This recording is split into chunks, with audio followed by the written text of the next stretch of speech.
राधे राधे। कैसे हैं आप लोग? ईश्वर कृपा से आप सब अच्छे होंगे। ईश्वर सब पे कृपा बनाए रखे, सबका कल्याण करे।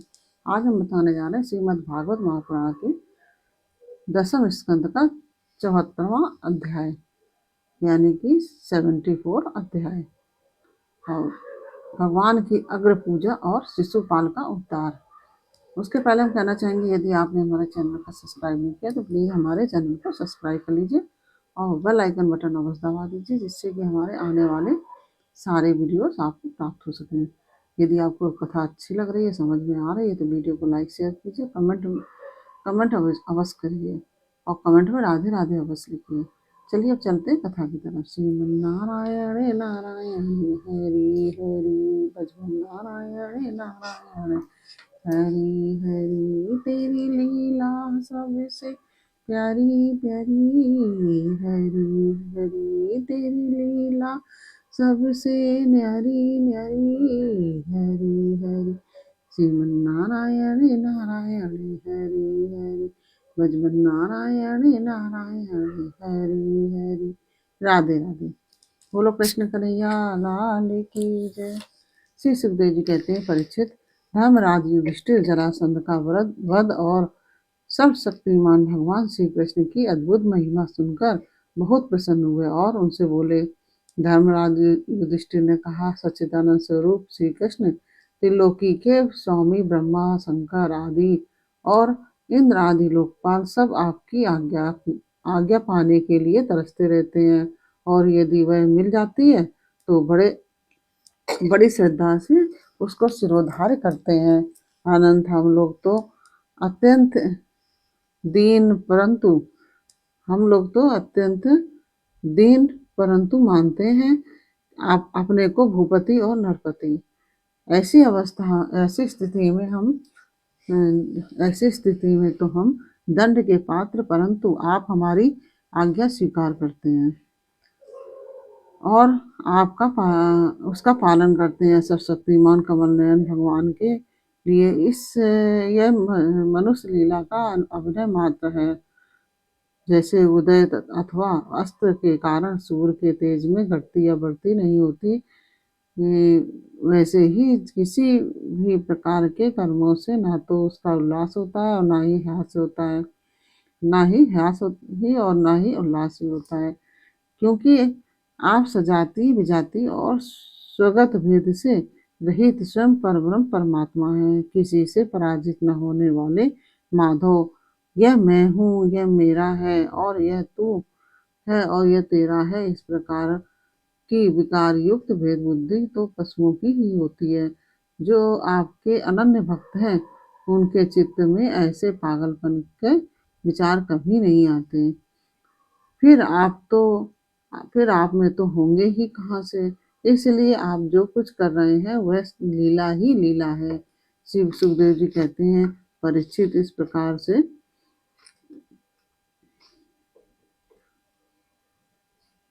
प्रकार कहकर धर्मराज युधिष्ठिर ने भगवान श्री कृष्ण की अनुमति से यज्ञ के योग समय आने पर यज्ञ के कर्मों में निपुण वेद आदि ब्राह्मणों को ऋत्विज आचार आदि के रूप में वर्ण किया।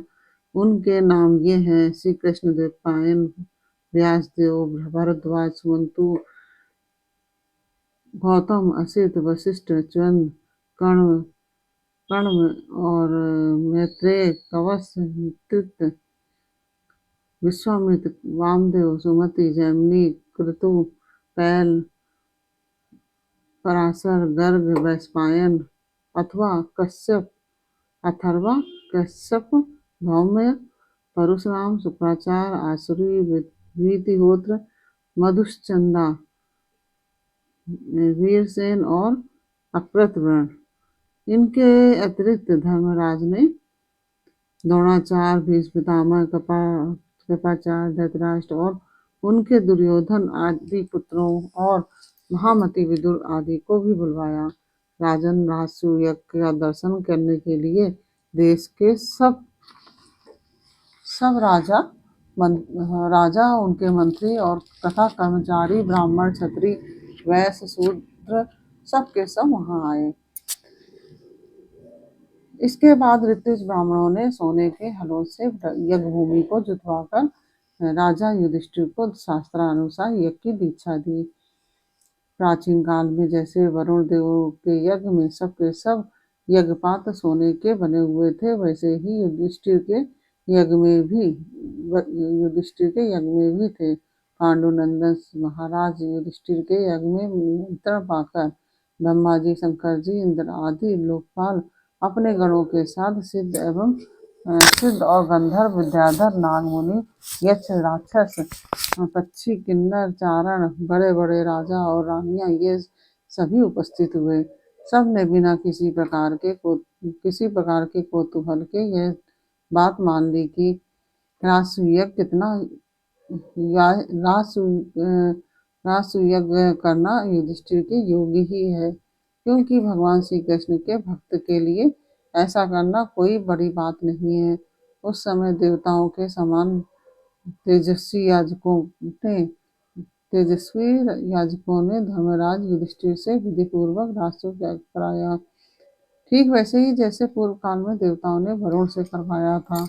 सोमलता से रस निकालने के दिन महाराज युधिष्ठिर ने अपने परम भाग्यवान याजकों और यज्ञ कर्म की भूल चूक का निरीक्षण करने वाले सदस्य पतियों का बड़ी सावधानी से विधि पूर्वक पूजन किया। अब सभासद लोग इस विषय पर विचार करने लगे कि सदस्यों में सबसे पहले किसकी पूजा अग्र पूजा होनी चाहिए। जितनी मति उतने मत, इसलिए सर्वसम्मति से कोई निर्णय न हो सका। ऐसी स्थिति में सहदेव ने कहा कि यदुवंश शिरोमणि भक्तवत्सल भगवान श्री कृष्ण ही सब सदस्यों में सर्वश्रेष्ठ और यज्ञ पूजा के पात्र हैं, सर्वश्रेष्ठ और अग्र पूजा के पात्र हैं, क्योंकि यही समस्त देवताओं के रूप में है और देश काल धन आदि जितनी भी वस्तुएं हैं उन सबके रूप में भी यही है। यह सारा विश्व श्री कृष्ण का ही रूप है। समस्त यज्ञ भी श्री कृष्ण स्वरूप ही है। भगवान श्री कृष्ण ही अग्नि, आहुति और मंत्रों के रूप में है। ज्ञान मार्ग और कर्म मार्ग ये दोनों ही श्री कृष्ण के प्राप्ति के ही हेतु हैं। सभासदों में कहाँ तक वर्णन करूं। भगवान श्री कृष्ण वह एक रस अद्वितीय ब्रह्म है, जिसमें सजाति विजाति और स्वागत भेद नाम मात्र का भी नहीं है। यह संपूर्ण जगत उन्हीं का स्वरूप है। वे अपने आप में ही स्थित और जन्म, अस्तित्व, वृद्धि आदि 6 भाव विकारों से रहित हैं। वे अपने आत्मस्वरूप संकल्प से ही जगत की सृष्टि, पालन और संहार करते हैं। सारा जगत श्री कृष्ण के ही अनुग्रह से अनेकों प्रकार के कर्म का अनुष्ठान करता हुआ धर्म, अर्थ, काम और मोक्ष रूप पुरुषार्थों का संपादन करता है। इसलिए सबसे महान भगवान श्री कृष्ण की ही अग्र पूजा होनी चाहिए।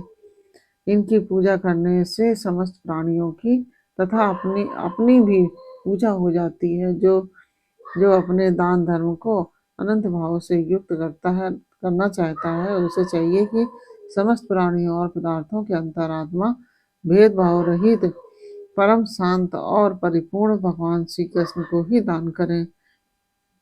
परीक्षित, सहदेव भगवान की महिमा और उनके प्रभाव को जानते थे। इतना कहकर वे चुप हो गए।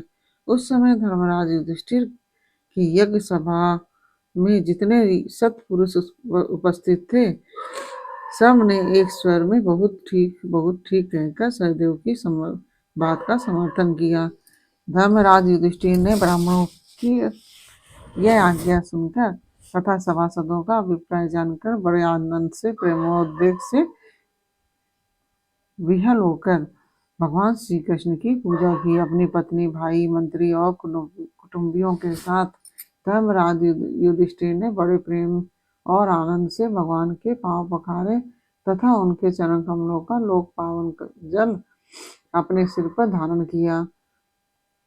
उन्होंने भगवान को पीले पीले रेशमी वस्त्र और बहुमूल्य आभूषण समर्पित किए। उस समय उनके नेत्र प्रेम और आनंद के आंसुओं से इस प्रकार भर गए कि वे भगवान को भलीभांति देख भी नहीं सकते थे।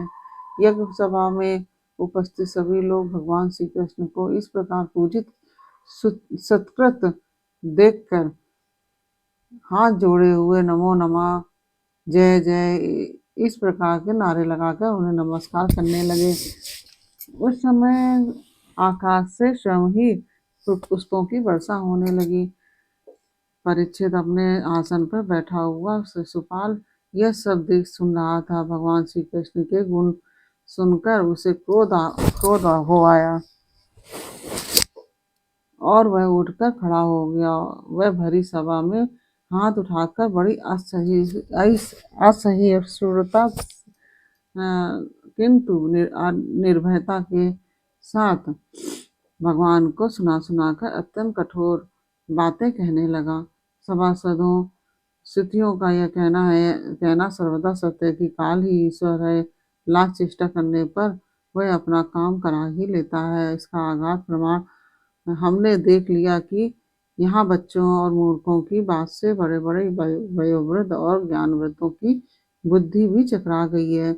मैं मानता हूँ कि आप लोग अग्र पूजा के योग्य पात्र का निर्णय करने में सर्वदा समर्थ हैं। इसलिए सदस्यपतियों, आप लोग बालक सहदेव की यह बात ठीक न माने कि कृष्ण ही अग्र पूजा के योग्य हैं। यहाँ बड़े बड़े तपस्वी, विद्वान, वृत्तधारी, ज्ञान के द्वारा अपने समस्त पाप तापों को शांत करने वाले परम ज्ञानी परम ऋषि ब्रह्मनिष्ठ आदि उपस्थित हैं, जिनकी पूजा बड़े बड़े लोकपाल भी करते हैं। यज्ञ की भूल चूक बतलाने वाले उन सब सदस्यपतियों को छोड़कर यह कुल कलंक ग्वाला भला अग्र पूजा का अधिकारी कैसे हो सकता है? क्या कौवा कभी यज्ञ के पुरोडास का अधिकारी हो सकता है? ना इसका कोई वर्ण है, ना तो आश्रम। कुल भी सबसे ऊंचा नहीं है।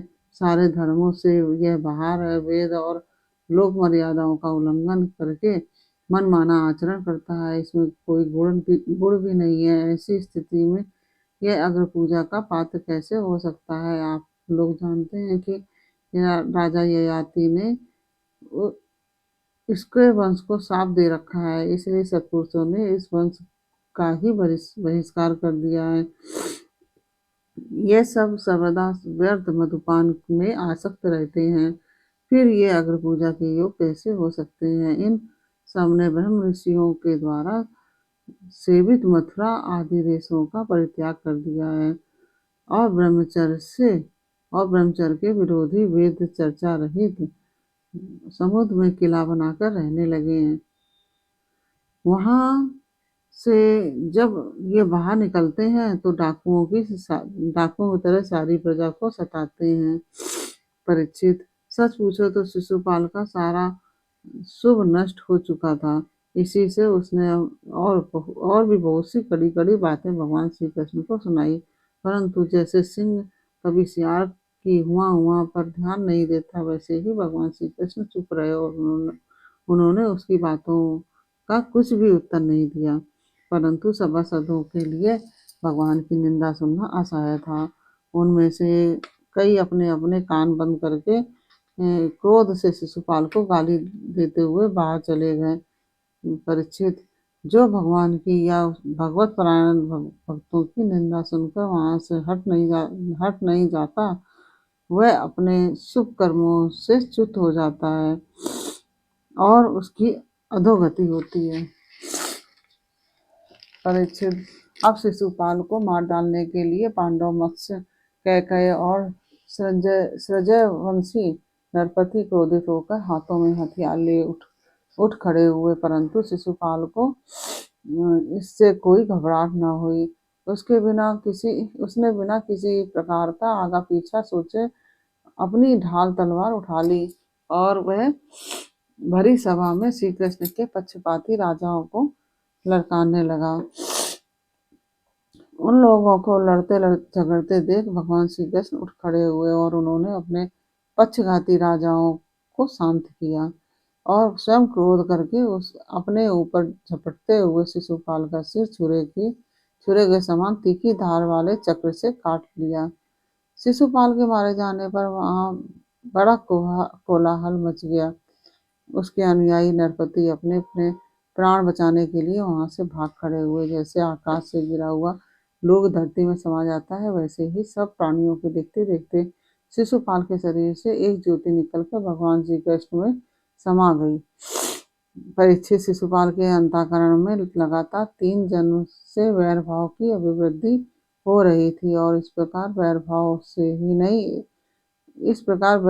से ही सही ध्यान करते करते वह तन्मय हो गया, पार्षद पार्षद हो गया। सच है, मृत्यु के बाद होने वाली गति में भाव ही कारण है। शिशुपाल की सदगति होने के बाद चक्रवर्ती धर्मराज युधिष्ठिर ने सदस्यों और ऋतुजों को पुष्कल दक्षिणा दी और सबका सत्कार करके विधिपूर्वक यज्ञांत स्नान और व्रत स्नान किया। परीक्षित, इस प्रकार योगेश्वर भगवान श्री कृष्ण ने धर्मराज युधिष्ठिर का राजसूय यज्ञ पूर्ण किया और अपने सगे संबंधियों और सुहृदयों की प्रार्थना से कुछ महीनों तक वहीं रहे। इसके बाद राजा युधिष्ठिर ने इच्छा न होने पर भी सर्वशक्तिमान भगवान श्री कृष्ण ने युधिष्ठिर की इच्छा न होने पर भी सर्वशक्तिमान भगवान श्री कृष्ण ने उनकी अनुमति ले ली और अपनी रानियों और मंत्रियों के साथ इंद्रप्रस्थ से द्वारकापुरी की यात्रा की। परीक्षित, मैं यह उपाख्यान तुम्हें बहुत विस्तार से 7वें स्कंद में सुना चुका हूँ और कि वैकुंठवासी सत्य और विजय को सनकादि ऋषियों के शाप से बार बार जन्म लेना पड़ा था।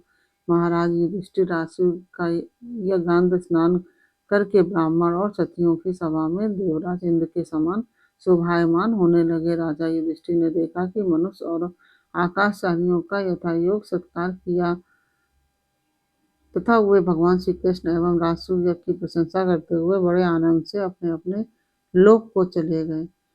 परीक्षित, सब तो सुखी हुए, परंतु दुर्योधन ने पांडवों की यह उज्जवल राजलक्ष्मी का उत्कर्ष सहन न हुआ, क्योंकि वह स्वभाव से ही पापी, कलह प्रेमी और कुरुकुल का नाश करने के लिए एक महान रोग था।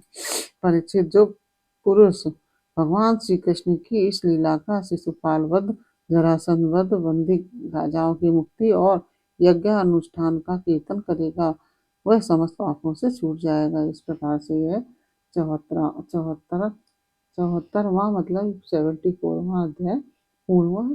और यह अध्याय आपको कैसा लगा ये हमें कमेंट बॉक्स में अवश्य बताइए। अच्छा लगा हो तो वीडियो को लाइक शेयर अवश्य कीजिए और कमेंट में राधे राधे अवश्य लिखिए। फिर मिलते हैं आपसे अगले अध्याय के साथ अगले वीडियो में। तब तक के लिए राधे राधे।